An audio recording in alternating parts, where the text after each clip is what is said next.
People deluded, I'm back again. Come on, Ian, man. Come on.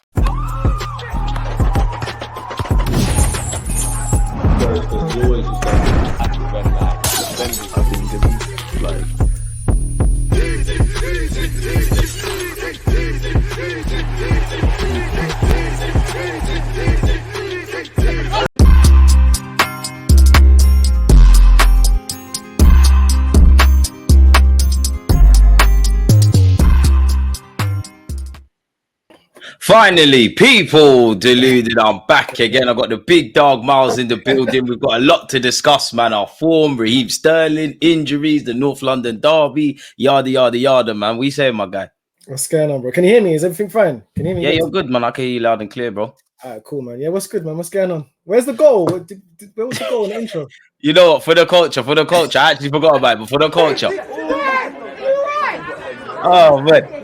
Against this right back. No, we need bodies. I can't lie. I can't guarantee quality, but I might shoot on some Tavares thing.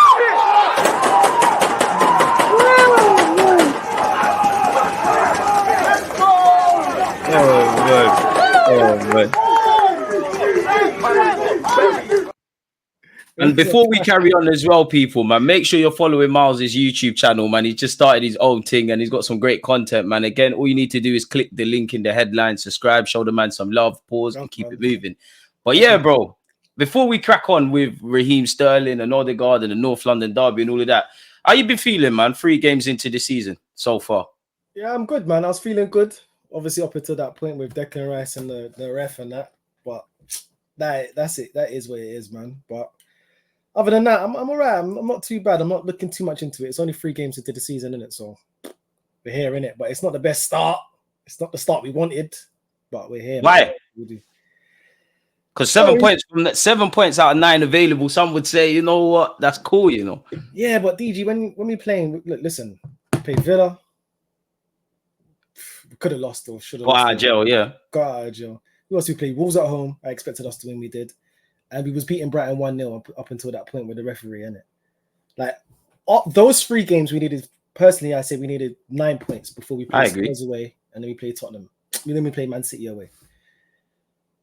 Now the ref has done what he's done. Obviously, just the letter of the law, kick away the ball, etc., etc. We've all gone past that. We all know what it is.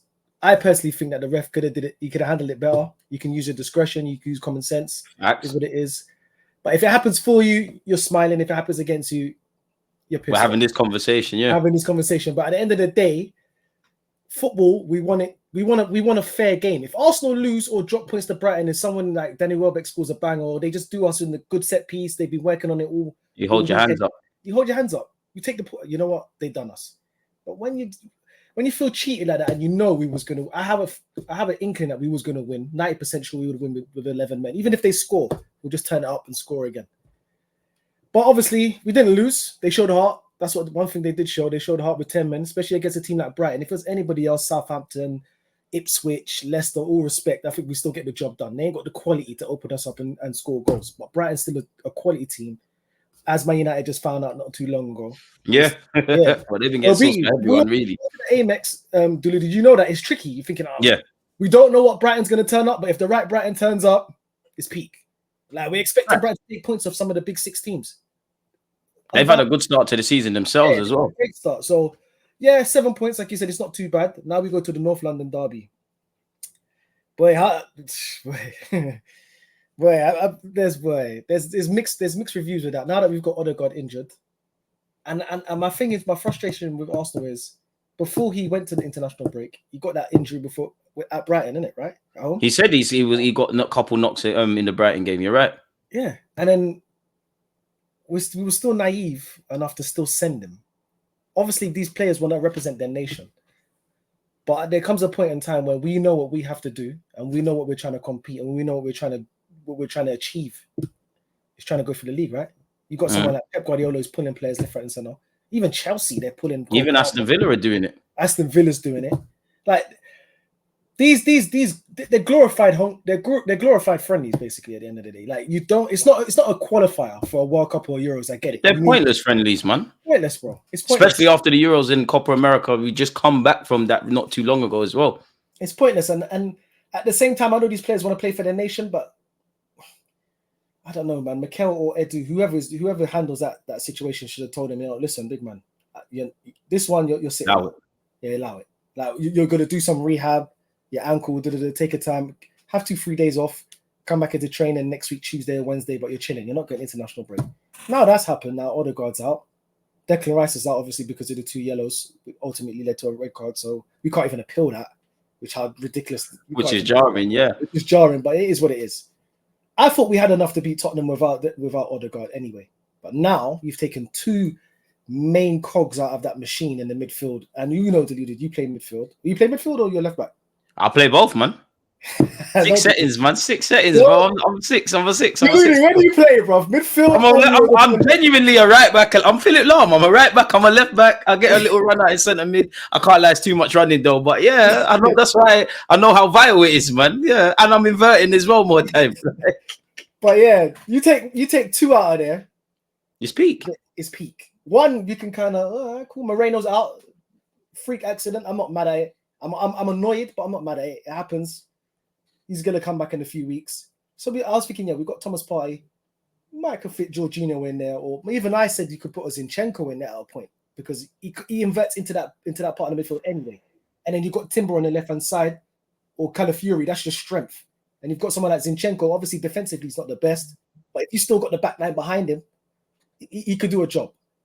But now that we've got Declan Rice and Odegaard out now, that midfield 3 is just looking. It's looking a bit. Let me ask you a question. Go on. 3 would you go with now then? See, now this is what I was going to ask you, and I think I don't think there's an answer. It's like I'm happy I'm not Mikel Arteta. I might, upset some fans. I think Kai Havertz has to play in midfield. I'll be real. I'm not expecting a pretty game from Spurs. Obviously, kind of what you alluded to at the beginning. I don't think on the best of days in the start of this team, we've been at our sparkling best. So when you're starting to pull more holes in your team, it's going to be poor. But it sounds cliche. I'm just expecting a fight. I still think there's enough out there in the available options to get a job done. Do you know what? For me, obviously, Partey's a no-brainer. I think you got to go with Kai Havertz. And then it's the third man. Do you go with Zinchenko? A lot of fans have been crying about him. Do you go with the young Ethan in midfield? You're going with Kai, bro. Seriously? Huh? Yeah, no, I think you have to put Kai in there. I'll be real. I'd rather us have a lack of front lines than the middle. Like we've got decent defense. They can't break that down in theory. Midfield, we just need to slam it out, man. Really. So do you know what? It'll probably be for me, Kai Havertz, Jorginho, and Thomas Partey, man. But I do want to even start young Ethan. I must admit, I'm flirting with that. I know it's not ideal, and I don't think he should start. But a part of me is thinking, you know what? This is where guys are made, Yeah, you're right. I'm going Kai. I know that much. What about yourself? I'm not going Kai though, But then who plays in midfield, bro? If we're not going to run against Aston Villa, we lost the league. We've seen that last season, at the beginning of the season. Yeah, it was rugby. Listen, I am not happy to say this. I don't want to see Kai in midfield, but I'll be lying to you if I thought it was a bad option in comparison to what we got. I would rather see I'd rather see Jorginho and Partey as a double pivot in there. And I'll take the chance on Trossard in the team. That's another shot. Yeah, but is he going to mash work defensively, Trossard? But that's why you got the double pivot. Yeah, but there's going to the transitions, bro. This is what Spurs is bread and butter. It's true. That's why I'm saying Kai in midfield, because at least he's going to get around like that. Yeah, but then when I go for the double pivot and I got Trossard in there, you're going to be my 2 wingers. I'd go for is Sterling and Saka. You're going to bank on them 2 to get back and help him in it. They're definitely going to have to help. So basically, it comes into a 4-5-1, and you just leave Havertz up there by himself. I wouldn't mess with the front 3. I wouldn't leave. Havertz is in great scoring form. We all know he's our only main threat up front, so I wouldn't even mess with that. I just leave that. I'll take the sacrifice in midfield and try to play a double pivot of Jorginho and Partey, or even Waneri. But I wouldn't put Kai Havertz in the midfield, because I honestly believe that our attack really needs to step up, man. They need to help the defense, because I'm not worried about our defense. We don't know how good Arsenal's defense is. They're gonna score. I think it's a North London derby. Both teams they're gonna get a pen. We know how this script goes, man. Yeah, so either way, like last year, we was 3-0 up. We thought it was cruising, bro. One mistake. It takes one mistake. Deluded, you've been there. All Arsenal fans have been there. One mistake, one corner, one tackle that gets the crowd up, one altercation with the fans. Get a little pen, and then it goes left, or it could go left. In the stadiums, you understand? So it just takes one thing, one thing to change the whole game. But The back line is fine. My main concern is the attack. They're gonna have to bail out the defense at times of the game, because we all know they're gonna defend, but we don't want to be under the cosh for the whole game. Like, you guys gonna have to be clinical, man, and just give the defense and the midfield a bit of breathing space. Because Spurs will give us chances. You're right. Of course they give us chances, but if we score first, now it's on you, Spurs, because they know we're the weakened side, but we're still one up. So it's now, and we're at their place as well. And we're at their place. So if we still got the pace of Raheem Sterling, who I would start, by the way, personally, I'll definitely start Raheem Sterling. And that's because Martinelli's had a chance, and I'm not dashing Martinelli in the bin. I'm not one of these Arsenal fans. Get rid of him. No, I still think he's a good player. I still think there's a player in there. I just think he needs to get his confidence back. Because of Spurs' high line, I think we could exploit that, obviously. Sterling and Saka are laughing. Yeah. Just like last year with Havertz and Saka, to be fair. Yeah, of course. And then Trossard, obviously, he ain't got the pace, but my thing is with Trossard. Yeah, I wish Trossard had Martinelli's pace. I think he'd be the ultimate. Because he's a thinkers man's footballer as well. Man. He'd be the ultimate winger. He does everything else right, but he's just a bit paceless, and that's due to age. That's just due to age, obviously, and you can't help that. So I'd start with Sterling and Saka, and then obviously Kai up top. And obviously, if Ange, I don't know, maybe he might stick to his guns and say, I'm going to stick with the high line, because last year with the high line we battered them. He's not changing that, man. He ain't changed it anytime soon. Why would you start now?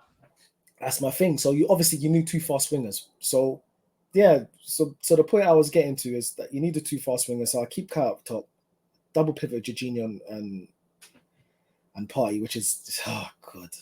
Yeah, what do you make of that pivot? Because I was saying that when the talking was more about Moreno and Declan Rice before the Odegaard on my streams, I was saying, do you know what, that could be the angle. But then somebody said, when was the last time you saw Jorginho and Partey work? And I was scratching my head. I couldn't think of it. Many people sit there and say Jorginho's isolated, being issues. Partey does kind of vacate space. How do you feel about that pivot then? Because that's surely an area to think about.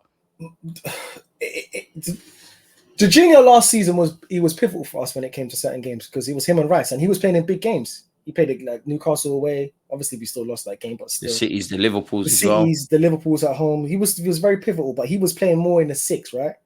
I don't think Jorginho could play a good 8. I don't. But for me, I will play him more in the 8 than I would put Partey in the 8, because Partey ain't got the legs, and Jorginho don't have the legs, but he's one stride from a hamstring away. Like, just bruv, come on, man. It's peak. You know what? If you told me in August that we'd have this injury crisis and Partey would be one of the midfielders fit, I would have said you're smoking something special, man. But what it comes down to, though, Deluded, I don't think we've done enough.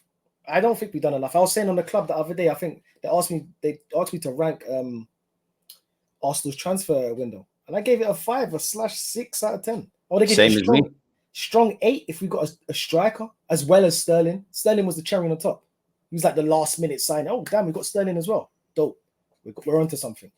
But I don't think we did enough. And players like, for example, Eze was out there, bro. Eze loved him at the carpet. But if he could play 10, so Odegaard now, Eze fit him in there. No Rice. Oh, facts. Eze can play there. 8, 10 left wing, maybe even as a false 9 if Arteta wanted to. Eze's the perfect player for our team, man. And Arteta loves players with versatility. He's built this whole team on versatility. You need to play more than one position in this team.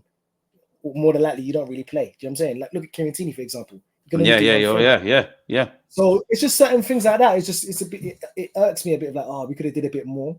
But I feel that now Arteta feels like he's got a strong 16, 17. Is that sustainable though, bro? Because you keep saying we've got the smallest squad in March and April. Have we really improved our depth? I think the 11's improved. Calafiori, Moreno, Sterling wasn't the first choice, but you could do worse. Have we really improved and made ourselves stronger trying to fight City for these major honours? Yeah, but you got to look about the players that's just gone out. Like Emil Smith-Rowe, great player. I loved him. Yeah, I helped make his career, by the way. I'm filthy. I was telling everybody about this kid, and no one would believe me. And after that, he just went off, and now he's going on to do great things with Fulham, hopefully. And hopefully, he'll try to help us this season. Yeah, man. You need to take 6 points off City for Smith-Rowe, man. Even Nelson's out there on the years long. Exactly. So Fulham. Nelson, Emil Smith-Rowe, and Vieira. Yeah, cool. Take Nelson out of it because he's a winger. Would you go into the North London derby with Emil Smith-Rowe on the 10 or the 8, potentially Vieira in the 8? I wouldn't start Fabio, but Smith-Rowe 100%. I'm not going to lie. Unpopular opinion, if Eddie was still here and he needed to go, I would have started Eddie. I'll be brutally honest. I think it's a game where we need a striker, if I'm honest. And that's where I might rely on Gabriel Jesus. I'm with you in that I want to start Sterling. I don't think we'll start both, though.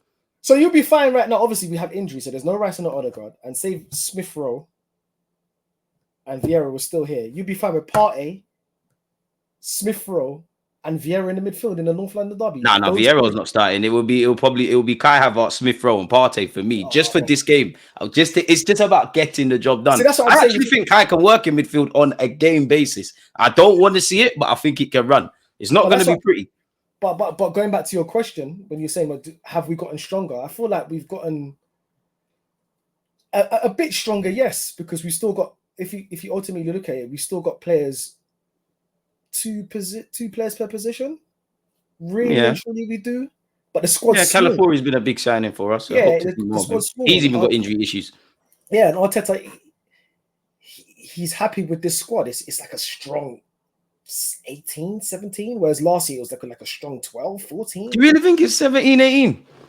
Yeah, out of 23, 100%, bro. When you break it down, nah, man, surely not. What? Raya, Neto. No, they're just the first 11. All right, air the first 11, and who's more likely to be on the bench? Jesus. I'll say Sterling because he ain't kicked a ball for us. Jesus, Sterling, probably Trossard if Martinelli starts. Jorginho probably on the bench, And Martinelli potentially. Moreno, well, out of Moreno, Declan Rice and Partey, one of them's going to be on the bench. Calafiori. Tommy if fit, yeah. That's not 17, 18 though, bro. Yeah, bro. Surely it's not. Ethan's on the bench as well. Big him up, but he's a young player and whatnot. But the team player for player is strong. The only thing we're missing is guard than last season. Yeah, because bro, last season who was coming off the bench? It was Trossard or nothing. Trossard and Jorginho. Now we've got potentially Moreno coming off the bench. Jesus, Calafiori, Martinelli, Trossard, Tomiyasu if he's fit. Like all these guys are going to be on the bench. If we've got a strong squad. Like we've got two squads now. That we can. I don't know about two squads, bro. 1.5 then, because obviously you're mixing match. Yeah, 1.5. But some of the players last season weren't getting no. We would got our bench last season, bro. We weren't getting no. Trossard, really. Fabio Vieira hit here and there. Smith Rowe didn't get no minutes. More the defenders, more time, if anything. El Nene. We could do with him going into this game. I can't even lie. Yeah, but I don't know, man. I still feel we have enough. I just feel like the attack has to. They need to put up their socks. They need to help our defense out a lot because we're going to be under the cosh. It's North London derby, and we know we can defend. But when we get our chances, these guys are going to have to be. We're going to take them. Because we had chances in the Brighton game as well, man. As much as the ref made it about him, we could have nicked it, and that's where I think we needed a striker. Like for me in the summer, I would have loved Isaac and Gyökeres, and I think Osimhen's a bit overrated, but I wouldn't have minded him. But I was of the belief of, you know what, cool. The market isn't value for money like that. We can not that I want to leave the striker thing, but I could accept if you don't act in that. Where it comes to the inside forward or the winger or whatever have you now, that's where I needed because I want to mimic the Liverpool thing. You know, Firmino, I mean, Kai Havertz is not Firmino, but you could be our Firmino. You've got Saka being our Salah. Someone on the left-hand side needs to do a thing. And I like Sterling, you know, he's an identical player. You're from Northwest, so you're probably even going to support him even more. From your estate, even. Exactly. Literally one of your own. But I'm not gassed about it. I'm gassed about Sterling and what he could be and whatnot. But it's more how we got here. We tried to get Nico Williams. He didn't bang. Edu came out and said, oh, this wasn't something we wanted to do. Like, again, you've pulled a rabbit out the hat. And I can't quite say the club's lacking planning, bro. But is this inspired? Has this summer been inspiring? We brought in some good additions, but it hasn't been inspiring enough. 5-6.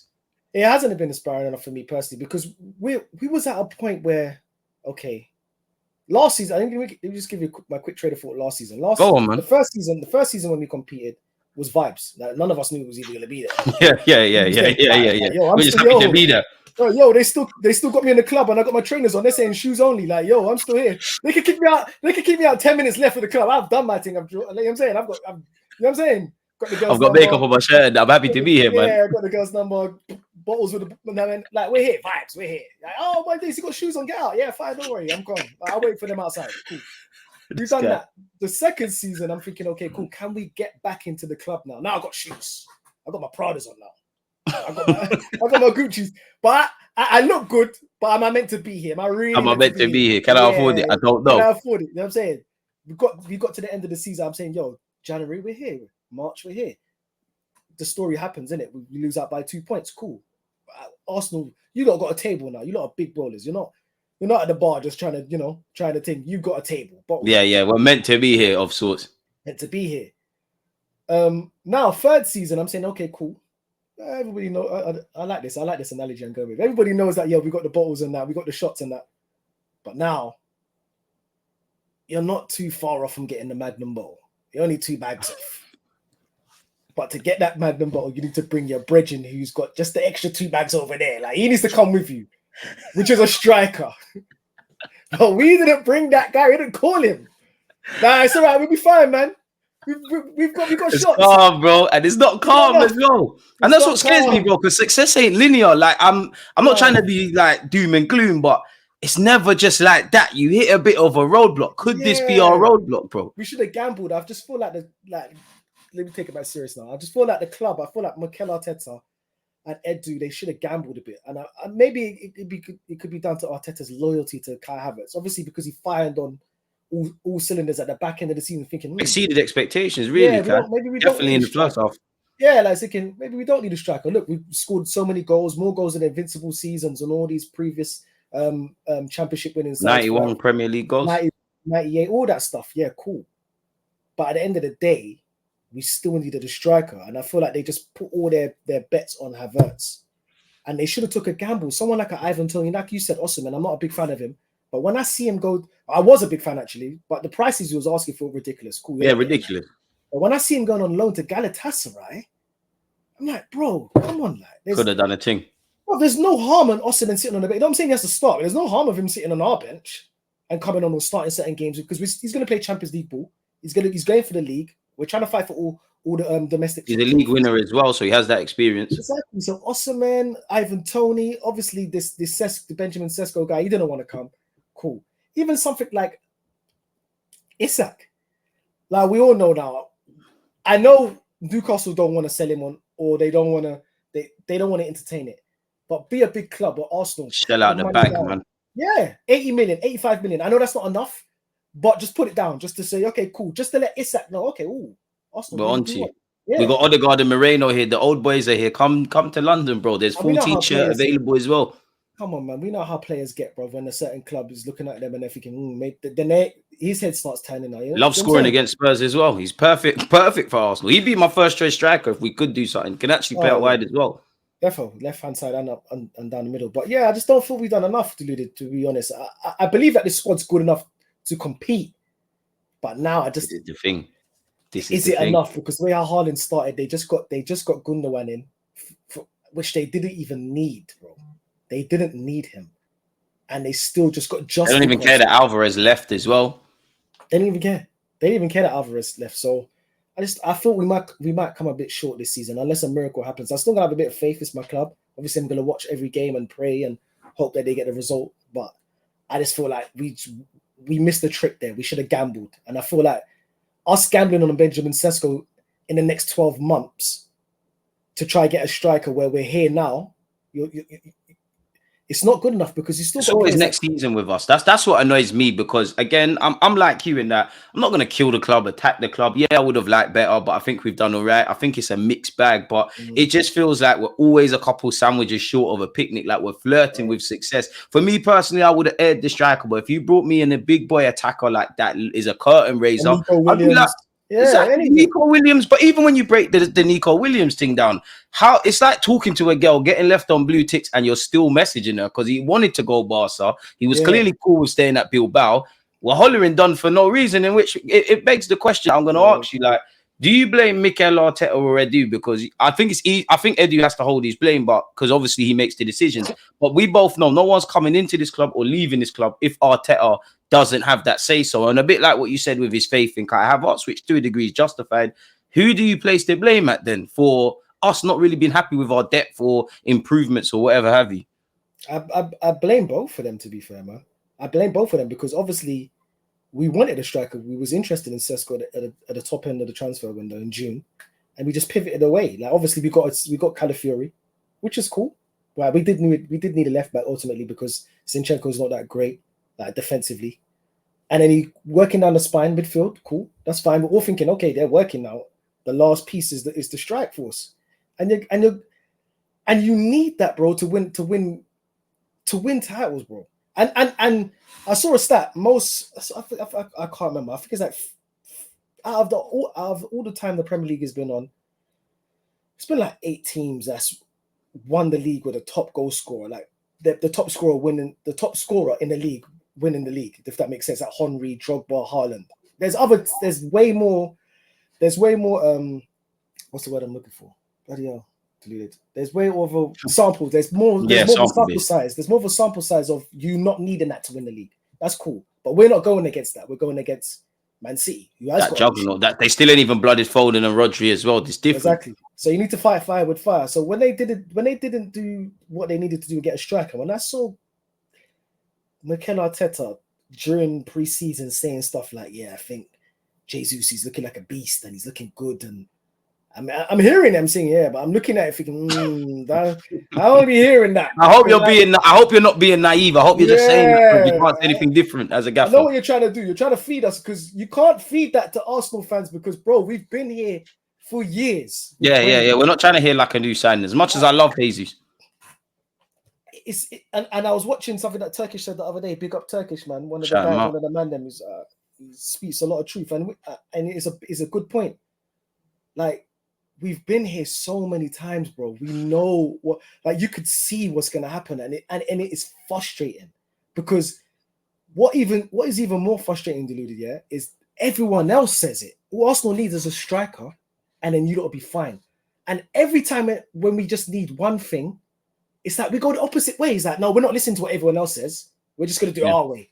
When it's plain and simple, it's like, maybe we don't need a striker. Maybe we do go on to win the league. Hopefully, this is all null and void, and I pray for nothing more. But it's just looking like right now, if Kai Havertz goes down, I ain't banking I'm putting those stocks in Jesus. He got injured after 2 games. Why am I going to put my stocks in him? I can't really bank on Trossard playing false 9 for a 10-game stretch. Or it's not a long-term solution at all. None of that false 9 thing is where even if Sterling goes up there, Jesus, I've said on my channel, I tried to talk him up in pre-season. A bit of what you said with Mikel Arteta. I said if he doesn't get 15 league goals, I'll delete my YouTube channel. I'm just hoping he can get 15 minutes in the game. So it's peak for him, and it's a bit like what you're saying. Is for me, I'm at that stage now. There's some footballers I want to accept for what they are. I think Arsenal, we take rotationary players or some of them, and then we try and make them regulars. Like Jesus ain't a bad player. He's never been prolific. We tried to give him a platform to be prolific. All right, cool. He hasn't shown that. Use him in the same role he did at City. The same goes for Mr. Zinchenko. I like Kai Havertz, but I just don't know if you're going to do it for the majority of the season. Now, you're doing your thing. You're one of the first names on the team sheet. And I actually think it's gone past Kai. I don't think it's fair to Kai Havertz. He looks confident. He looks great. But ultimately, if you're not able to get the goals to get us over the line, I have to look at the same man I praised for how he's assembled the squad. And a bit what you said earlier, like 91 goals is great. But in that December period, where if we could have just turned a defeat into a draw, or a draw into 3 points, what conversation me and you having in May? Winning the league. Exactly, bro. I don't blame Kai Havertz, brother. You turned a whole new leaf, bro. I don't blame Kai Havertz because at the end of the day, if the gaffer tells you to go midfield, left back, you play there, innit? You do what you're told, yeah. You do what you're told. So now, obviously, he's found a good vein of form up front. Sorry, I don't blame him for that. I'm just saying we needed more because of who we're going against. That's it. If we're not going against City, then we're probably more than fine. If it's a shootout against Liverpool, I'll take that because more than likely Liverpool will drop more points than City. It's more than it's like a level playing field with Liverpool, man. It's more Liverpool. It's more of a level playing field. Us and Liverpool. It's a flick of a coin. With City, you need to be damn near. You need to be perfect, really. You need to be perfect. Liverpool got 97 points, bro. Sometimes I sit there and I deep that, like, bro, they got 97 points and still they do it. It's peak by a point. My boy Anton, shout out my boy Anton. He probably won't see this because he's not really big him up. He told me, he said, Miles, he looked when he was going against City, he said, bro, this is when he was doing top 4 and that. He said, brother, you see when you're going against this team, because he's been doing it for years. He said, bro, it hits different when you're going against this team. The last 10 games, you don't even enjoy. It's just you need to get it over the line. And now I fully get it. And now we need that extra piece to get it over the line. And we don't have that, in my opinion. We did it, in my opinion. I don't think we got it. Sterling, it'd be cold. It's good for vibes, and I love him. I think he's a good player. We're not going to get the same Sterling we got 5 years ago, but I still think he could bring something to this team. I think you'll get GA for us. 100% experience. He's there. He's a good player. He's still fast. He's not a slouch. He will score goals for us, but I just feel like we needed a bit more. We missed out. which is annoying because when you miss out and you take too long, you could potentially waste another 11 months. That's another 11 months of someone like Saliba saying, for example, what's going on here? Yeah, like Real Madrid are on to me now. I'm getting international recognition. Deschamps stop acting. I might have to go to Spain. Bro, there's players like we're making up so much noise without winning anything. It's like, oh my god, this Arsenal team's got ballers, but they're not winning. So teams can come in and say, "Yo, come." There's nothing etched in history, unfortunately. Yeah, man. and like while you're wasting time, for example, like trying to get the Benjamin Sesko or somebody else 11 months from now, where you could have did it this season, where we could just capitalize and get a bit more stronger. So if we get Benjamin Sesko, for example, God forbid, and then we lose a Saliba, we go back 4 spaces. Yeah. And that's the jarring thing is where I agree with you. Like, and it's like I might be being a bit naive because I don't question Arteta. I think the players care. I think the gaffer wants to care, but collectively as a club, mainly those above them. Do you think they really want to win a league title, or do you think it's a thing where we're improving? We've got stability. We know at some point Pep Guardiola's going to leave. We're not as hungry as the fans potentially, like me and you. Yeah, I think Mikel really wants to win a title, but I just don't think he really. I personally don't think he expected the team to progress on the level that it did. Personally, because why? Especially just because of that season when we was there for vibes. Like, obviously the football was good. But now he set the precedent and expectation. Oh, we're going for titles, and now him being a young manager himself and learning on the job himself because he's never managed anywhere else. Now he's like, okay, cool, damn, I'm here, I'm really here, I'm really in the hot seat.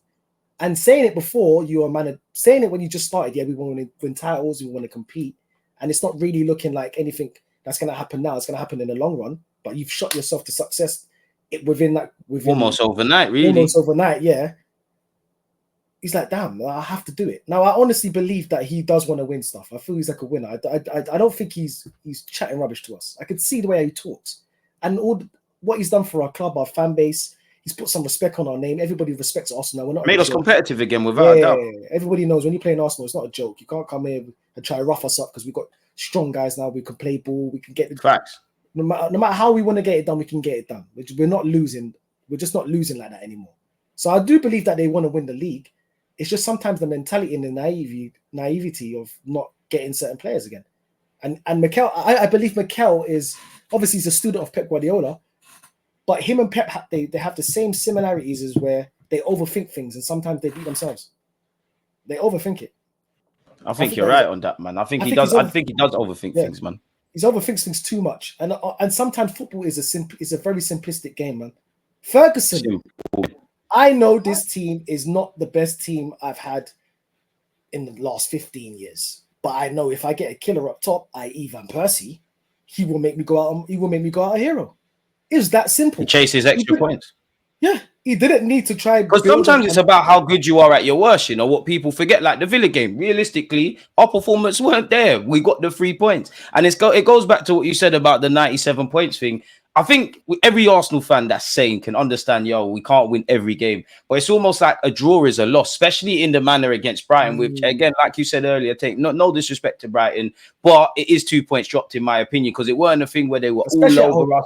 At home, bro, regardless of how it panned out, should have got 3 points, and we could have scored the goals. Like, for me, I'm even going to go against my logic. As much as I love Isaac and Gyökeres and all them guys, could you have just found someone like a Giroud sort, someone that wouldn't necessarily disrupt Kai Havertz playing up front? Even that, he might just get 10 goals, but those 10 goals could be match winners. And where are we going? And I think people need to understand, over a 38-game period, you need them kind of man. And what annoys me is, you've got 38 games. You've got more Champions League games now, to the point where we're playing in January. And I don't think we have the depth. Now, again, the club could say there wasn't value for money and players that are not good enough. And I hear that. I agree with all of that. But why is it always us that somehow say that? And if we've known that for the last few years, because really and truly in the last 2 years, we haven't had to do major surgery. We can't be that good of a side that there aren't players out there that could improve us. Now, it's easy for me and you as armchair experts to sit here and say, is that Walton, Eze, etc., etc. But it just feels like whenever we're so close, we're still so far, man. And that's what jars me. And that's where I look at Edu. I know things can go wrong. You had, the Euros and the Copa America, but you didn't get your first choice goalkeeper because Neto ended up at the club. I love the fact of Raheem Sterling. At the end of the day, there was an opportunity, you seized it, but we were scrambling on the last day of the season. That weren't your first choice target. So it's like, what was we planning in the summer? Well, going into the summer, ultimately, like what was we doing? I'm starting to think it was about balancing books, if I'm brutally honest, and focusing on outgoings. But the thing is, balancing books is one thing, but at the same time, what are you doing with that money? Because we balanced the books with Emile Smith-Rowe, we balanced the books with Eddie Nketiah. But what do we use that money for? Because that's what I'm saying. We got a positive net spend. It don't mean much. It don't mean much, anyways. It don't mean. Yeah, it's great, the positive net spend, but at the end of the day, we need to use that money to compete to win the league, i.e., or win the Champions League, which ultimately will get you more money. So you need to. Yeah, you need to. It's basic stuff, really. Obviously, they know this, but you need to invest in yourself. You need to invest in the club to get good results. And I feel like we just sold and got rid of a bag of man, but we improved? Yes, like I said, we made the squad smaller and it's a bit more stronger, but we didn't do what we just didn't do what we needed to do, man. We just didn't. And Arsenal fans they're gonna sit there and say, yeah, we can still win the league. Yeah, we can, obviously, but deep down in the heart, we're missing something, man.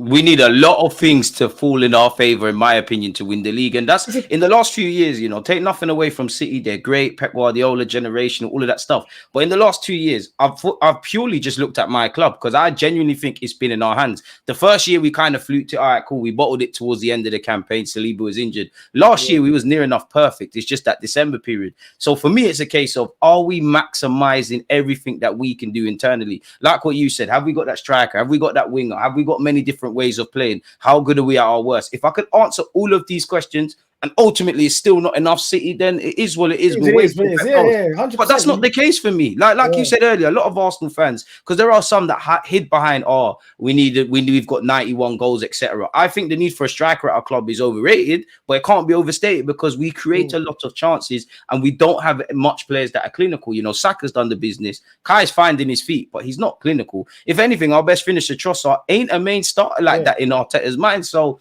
when you break it down, what are we doing? It's different styles of play, though, bro. Because when Henry wasn't there, we had Kanu, we had Wiltord. This is it. You had guys. When weren't there, we had Edu. Like Edu's a great example. He was a sub kind of man in the Invincibles era. Depth.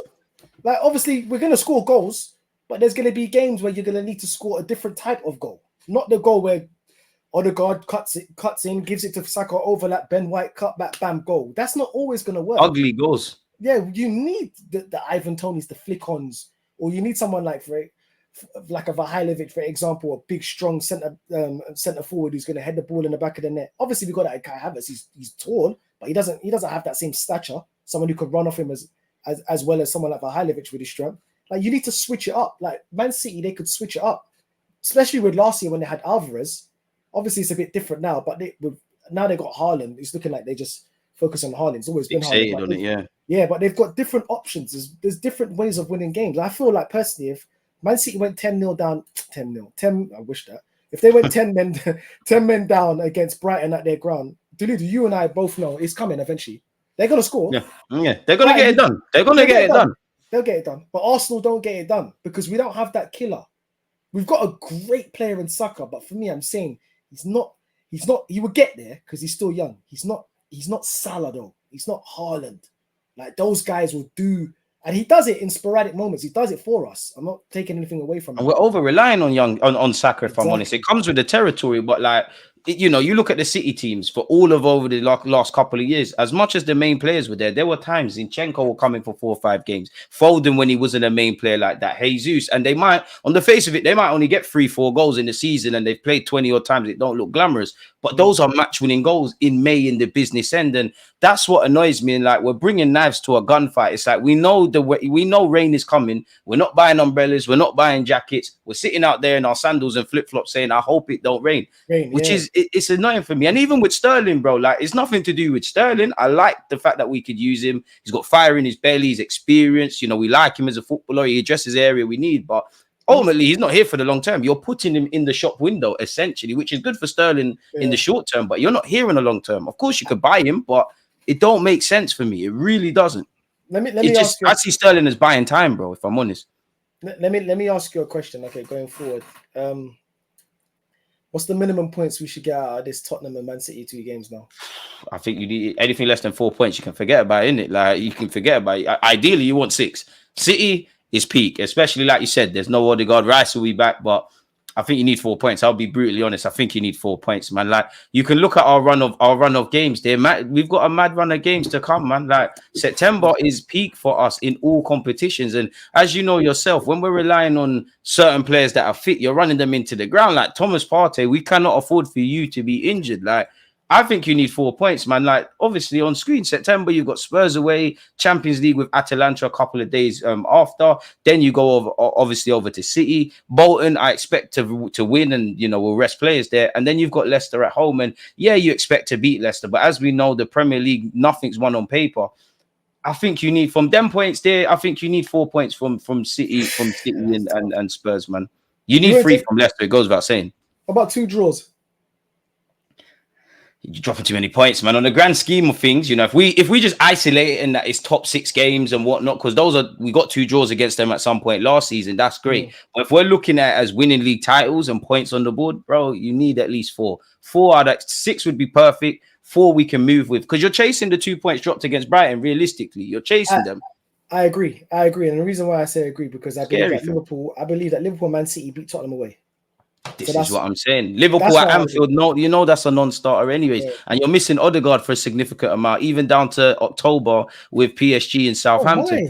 All these games he's missing. This is what I'm saying. Like, and I don't want to sound like everyone's a genius in hindsight, bro. But like, I think there was for me anyways, in the summer, there was a lot of talk for me. I always talk about I want central midfielders. Me and you have spoken about wingers and strikers and the need for a left back and probably goalies. But once you get through that, you were asking yourself, what happens to Martin Odegaard? Because obviously we think of this guy, wonder of a left foot, creativity, all that jazz. But you're losing a lot defensively with the press and all of that.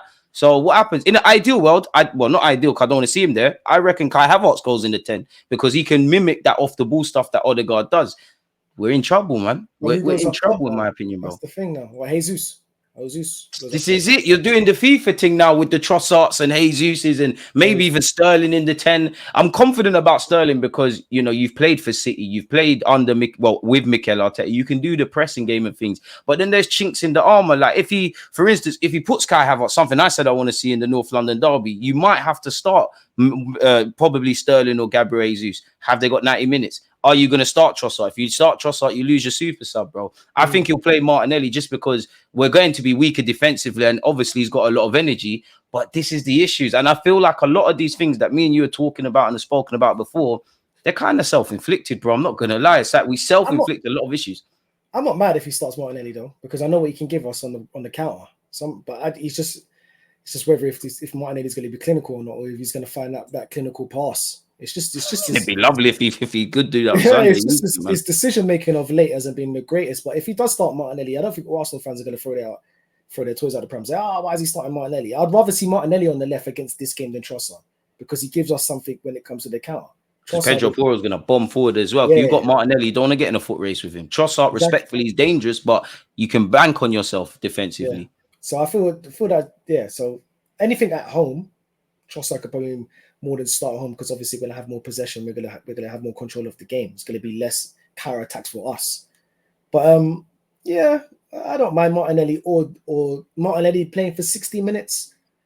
Bring on Sterling for the last 30 or either Sterling, Trossard, all them man there, bro. Either or. But we just have to wait and see, bro. I think it's gonna be a tough game, man. I feel we could. I feel like we can win. But our attack really has to help out our defense because they're going to be under the cosh. That's why I'm saying Martinelli, man. That's why. Like, if Sterling plays, Sterling will do it as well. Trossard, I'm sure. But Martinelli, for me, you've got bundles of energy, really. Yes, you need to score goals and whatnot. But it's energy in this game, man. I'm expecting... don't feel sorry for yourself. Huh? Sorry to cut you off. And don't feel sorry for yourself. I know we're missing Declan Rice and Odegaard. But forget all of that. Yeah, forget all that. It's still a North London derby, for one. So you have to fight for the badge. And 2, if you really want to win this league, you're going to get adversity throughout the season. And this is it. Like, this is it. Should we still be winning then? I still think we shouldn't be losing. That's the bare minimum for me. If we lose... That's a better way of putting it, yeah. Yeah, we shouldn't be losing. Winning is whatever, because I've seen Invincibles teams go to go to White Hart Lane and not win. Like We've had this bear derby, draws. The Invincible this season had derby bear draws. is a mad derby. Like it doesn't matter. Tottenham could be 20th, we could be 21st. It's that all goes out the window. We all know that. I'm just saying, I just don't want us to lose. Just don't lose to Tottenham. Like we can't lose. That's what I've said. The bare minimum. If we come out with 2 draws, it's looking like it's bleak. It's looking like more than likely over. But I just don't want us to lose because, like, at least we showed heart. We didn't lose though. We could just keep going on and see what happens later on in the season. If you lose to Tottenham now, knowing that you've got to go to Man City, and stop off midweek in Atalanta, which again, I know it's the Champions League, but that ain't I'll gonna sacrifice that game though. I'd lose that. If that means we could get, you could chase it back. You could chase it back. Yeah. Like I don't want to lose, obviously, but if I had to pick a game out of those 3, Atalanta, see you later. Yeah, I'm with you with that. Naturally, with the greatest of respect to them. Yeah, we could get that back later. Easy. We could definitely get that back later. Do you think Arteta has to win a trophy this year then? Yeah, have to. What trophy though? Because our Champions League is impossible for me. I'd love to be wrong. Premier League for me is improbable. I'd love to be wrong. I want the FA Cup, but then people that are saying he must win a trophy, they're going to sit there and say, "Oh, it's only the FA Cup. He's done it before." Yada yada yada. No, so it's like it's really only major trophy or anything or nothing better yet for Arteta. He has to win a trophy, bro. I'm not even a fan of the Carling Cup. I've been on Filthy. I've been saying this for years. I don't rate that cup. They can scrap it tomorrow. I wouldn't care. I don't rate that trophy at all. It's a nice trophy to win. Yes. Now I'm saying, not for me as a fan. If I see if they're at Wembley and they pick up, I'll be happy for the day. It's one of those ones. You're happy for the day. You don't want to lose. When you win it, you care. It's like the Community Shield, really. But yeah, exactly. It's not for me as a fan, but for Mikel Arteta and his squad, because he's built such a good team. They need to get used to winning now. He needs, and there are bare winners in that team as well. Or the vast majority of them. Though. Yeah. Of course they've won, but they've won elsewhere. Yeah. Saka's picked up an FA Cup, but they ain't won it here, and that's the jarring thing. It's got to be not demoralizing, because it must feel on one hand that we're close, but like you're always the bridesmaid, you're never the groom, really, where we're concerned. Build on that confidence. Mikel Arteta needs, for himself as a manager as well, like just get even credentials on that as well. Some credentials under your belt. You've won the FA Cup, yes. It was a great win in considering that it wasn't your team, and we went against Liverpool and not Liverpool, Man City and Chelsea, and you got it over the line. Great win. That gave you credit in the bank more than anything. Now you've got your team. You've got a strong team. We know that we're one of the best teams in the Premier League. And big money's been spent. Let's not beat around the bush. We spent peas. Big money's been spent. There's Arsenal fans that do care about winning that trophy, so they want to have that day. They want to have that glory. Me personally, I don't care about the trophy itself, but for Mikel Arteta, I feel like he needs to win at least the Carling Cup. At least, I'm not saying Carling Cup and come fourth. I'm just saying he needs a trophy though. Your name needs to be attached to something in the season, and that's a good trophy to win halfway through the season, especially if you're trying to go for the league, because we all know winning brings confidence, man. Yeah, Pep did it for like 5 years in a row. He was that was Klopp basically won a couple, I'm sure as well. Yeah, Klopp. When Man City was winning, we just knew that's Man City's trophy. Yeah, like, City were winning it religiously at one point. Yeah. And it was just breeding confidence, especially for the younger players within the squad. Get used to winning, get the taste of victory. These guys need to start winning things. For someone like William Saliba, the Carling Cup to us, because we've been here our whole lives, we know it doesn't really mean much significance to us. But he's a professional footballer. There's no guarantee of winning trophies as a baller, even as good as he is. Yeah, and he's a foreigner, so he's saying, I'm coming over to Arsenal Football Club and I've won honours with them, regardless of how big and small it is. And again, your name is etched in history, regardless. Exactly. So I feel Mikel Arteta definitely needs to win a trophy, bro. I wasn't even putting that pressure on him before, but now you've put that pressure on yourself by being so good. So the expectations has risen. You need to win a trophy. He needs to. The Champions League and the Prem in an ideal world, yes. Let's try to get to a quarter-final, semi-final. Quarter-final is all depending on who we draw. If we get like a Real Madrid, then I can't get mad at you, man. Yeah, you just have to hold your hands up, man. Just put in a competitive performance, man, and then we'll move. But semi-final, at least try to anyway, because I feel like we're good enough to compete and get to a semi-final if we dodge certain teams. FA Cup, I feel like for the past couple of years, I don't know, you might feel the same. I don't know, you might do, you might not. I feel like he's he's turned a side eye to certain. He's disrespected the FA He's Cup. disrespected 100%. I agree. No, he has. Since we've won it, he's disrespected it. And I don't want to be disrespectful to Mikel Arteta. I'm sure you want to win, but like it feels like you said, he's turned a blind eye. You've kind of aired it, kind of thing. And there are some Arsenal fans that annoy me because I don't think you can have your cake and eat it. Now we want to aspire to win every trophy, right? But we know we can't. I feel there's a lot of fans that want to win every trophy. We go out of the League Cup or the FA Cup. They start talking about fixture schedules. Like we're out of it now, so we've got more time to rest for the Premier League. Yeah, in isolation, I hear the logic, but we're here to win trophies or what? And then when we're building up to try and talk about winning the Prem by that rhetoric, and we don't get over the line, we're left with nothing. It's like you're talking to bare gal, and ultimately you've got none. Like there's none in your bed, you got none in your phone. Your phone's dead, isn't it? It don't make sense, bro. And ultimately, we're here to win trophies. We're in the art to win cups, bro. And like you said, there, it's like for me, you look at Ten Hag. Ten Hag stunk out the gaff. 2 trophies are bought in some time. And realistically, 10, 20 years from now, nobody's going to care or necessarily remember, yeah, but you finished 8th. It's just going to say 2024 X trophy, your name next to it. That's the realm I want Arsenal to be. And I think I can not accept losing to City, but I can accept not winning the Premier League. We know they're a juggernaut of a team, provided we run it all the way. And I just think we'll run out of steam, man. I want to be wrong. I do think, there's an uptake in form pending, but boy. Because at the end, bro, as much as people want to try block it out and not really talk about it as much, Liverpool's over there and they're cooking, bro. Liverpool, and that's why I wanted to ask you, like, in your heart, do we finish first, second, or third? Because I would say second. I think there's a good chance of third, man. Yeah, 100%. And if second and third is not bad, if we're like a point behind Liverpool, if it's like all 3 of us are going for it, and it's just that, or it could have been, you know what I'm saying? Either way, that's not, because it's context. It's fine. We all went for it. And there has to be one winner ultimately. I know the City will be relevant in that because they won it. I don't think Liverpool Arsenal fans will care about second or third. We're all in the champ. We've got nothing in our hands. No one cares. It's all in context. I still feel we could still finish second. I still think that because obviously they haven't. It's still new manager bounce at the moment. Onslaught's been great. They're doing great stuff, but who have they really played realistically at this moment in time? They boxed United. Cool. United on paper, that's a big team. We all know that's meaty though. Yeah. Not to even discredit Liverpool. But at the same time, my thing is Liverpool, while we're still trying to go for major honours, Liverpool are cooking in the background. And they've got players who at their club have done it. Trent, Van Dijk, Salah, Robertson, the list goes on. Yeah, still. So I don't look at Liverpool and think, they're not in this race. I still look at Liverpool. No, they're serious. They're serious. So you still need to think about them as well. So it's not just Man City. Obviously, that's the team we're chasing, but there's still a man behind you. Respectfully, when I'm saying talk about they came third last season, they're still looking to take over you because Liverpool's thinking, that shouldn't be Arsenal and Man City. That should be us. Yeah. We've done it more times than them. Where did these guys come from? Fair enough, we ain't won too many, but we've actually got it over the line against City and won a Champions League unrelated in that period. We're the big boys. They're nothing really. And to be honest, if you're Liverpool, you're sitting there and calling Arsenal in the most respectful way kids, because that's essentially what the team is. Young, aspiring pros. Now, of course, there's exceptions to the rule. And even Onslaught, he might sit there and say, you know what? I rate Arteta, but he's a young boy in this thing. This is his first job, and it's not really. I'm not going to sit here and say there hasn't been pressure on Arteta. There definitely has. But by the same token, I feel at this point, there's been times in his career, mainly before we got into this title chasing, other contexts, other clubs, if the club didn't commit to you, bro, you might be out of a job, You might have to return back to City. So now it's about getting over the line. As much as I like what Arteta is, this ain't a free ride, bro. Like, you're here because you can do something for us. I love Bukayo Saka.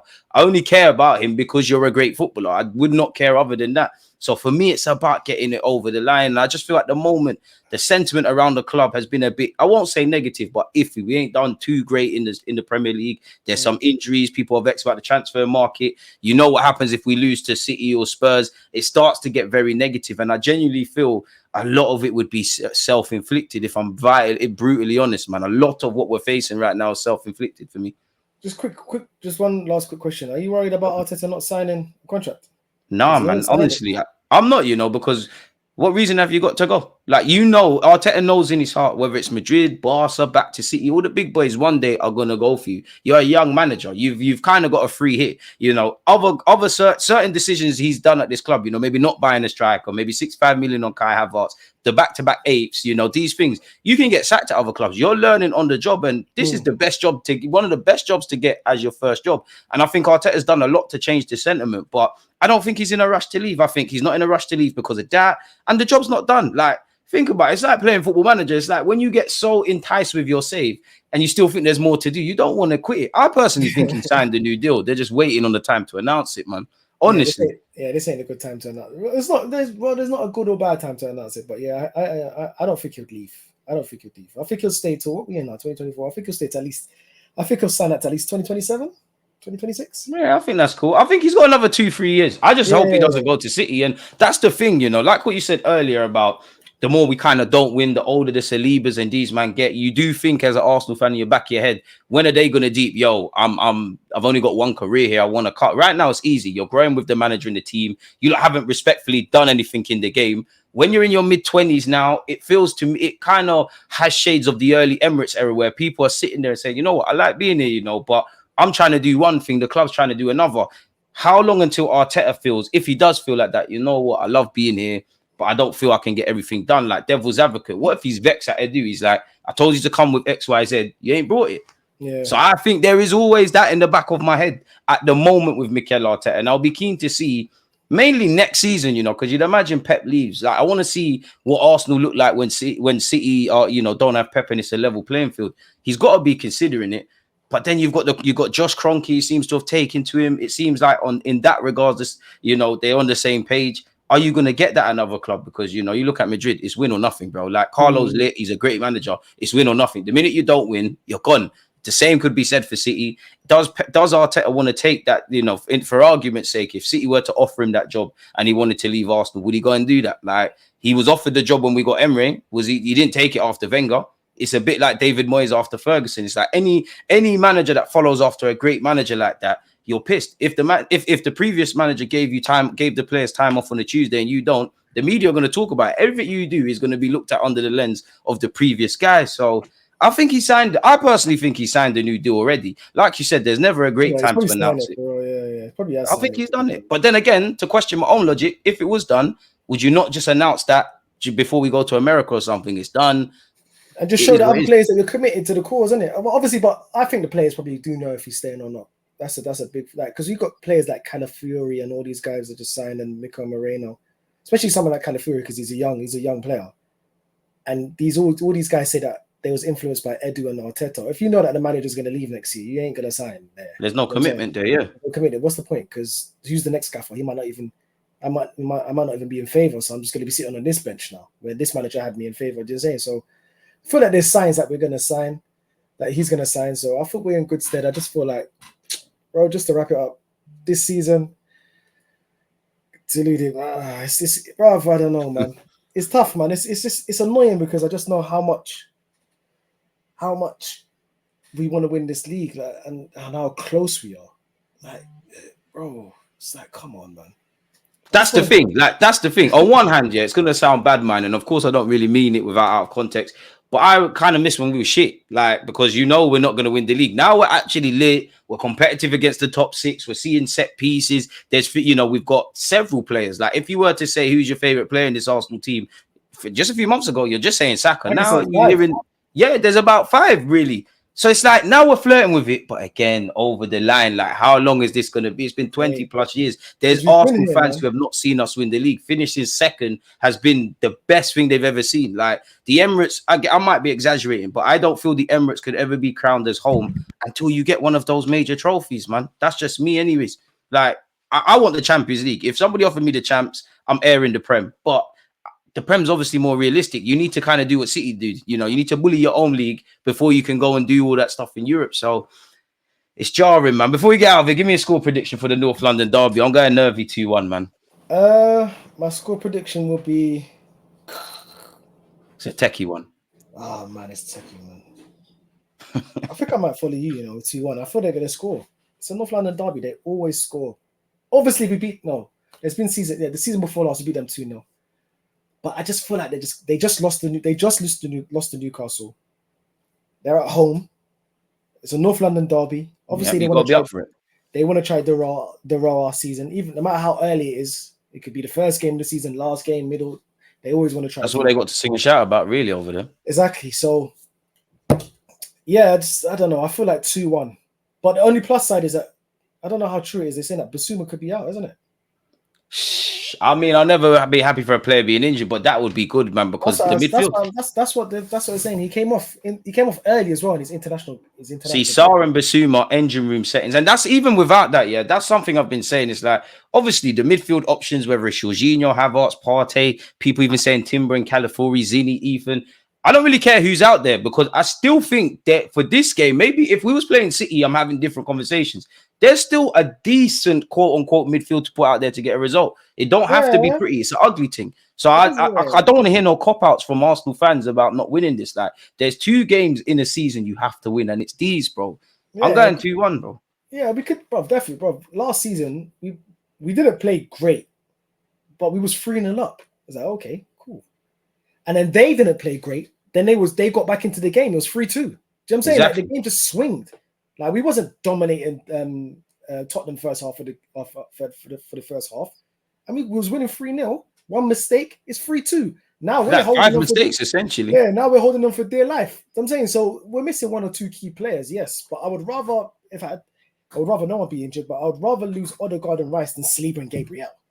Yeah, no. If we the defense, we can't. Nothing can break down. God forbid. Like, God forbid. Everyone needs to stay fit, and it's a game where he probably wouldn't start. But I'll be real. I hope Tomiyasu is able to feature. I actually think Tomiyasu, Kai Havertz, Gabriel Jesus, and Raheem Sterling, as beyond the obvious players, they're vital for a game like this, especially Gabriel Jesus and Havertz, because you lot are on the fighting thing. You lot are on mashing work, putting yourselves about. Martinelli as well, to be fair. It's just about getting it done. For me, it's how much do you want it? Because whether you're a starter and you play 2 games a season, 30 games a season, or a rotation option and you only play 2, you're all in this together. You all get a winner's medal. It's a cup final, essentially, bro. Get it over the line. Of course, they're all in it together because some of these guys they've been together. The squad's been together like 3 years now. Like, they've all tasted defeat, all of them together. We've all tasted. And on the last day of the season last year, the last day, bro, like that's a different kind of kick in the teeth. The year before that, you knew you was out of it for time, but last day of the season, where you probably had some little hope, I hope West Ham do something. Right. That's got to hurt in front of your own fans as well. Yeah, so forget that. Oh, he's playing in front of me. I hear you. I know what you're trying to say, but yeah, if you come in for 5 minutes, 10 minutes next week, because bro, it's 60. We're gonna play a lot of games. Everyone's gonna get minutes. Everyone's gonna get minutes, regardless. So don't even look at it like that. Hopefully they don't even look at it like that. It's just one tight unit, one squad, one team, and yeah, hopefully we just beat them. I say 2-1. So boy, we'll go with that. Hopefully. I ain't putting nothing negative out there, boy. Words are powerful. No. When it comes to Spurs, I can only talk positivity, man. Like I losing to these lot, whether it's on social media or my Tottenham supporting friends, it's unbearable. Like you said, it's a kick in the teeth because we're chasing points as well, and they would love nothing more. Like I said, that's the most they could hope for in the season, or for them, the League Cup would be their Premier League. So it is where it is, man. Miles, before we get out of here, man, let us know where we can find your channel as well, man. Let people know what sort of content as well. Yeah, just at Mileage UK. It's the best looking show on YouTube with the best looking guy on YouTube.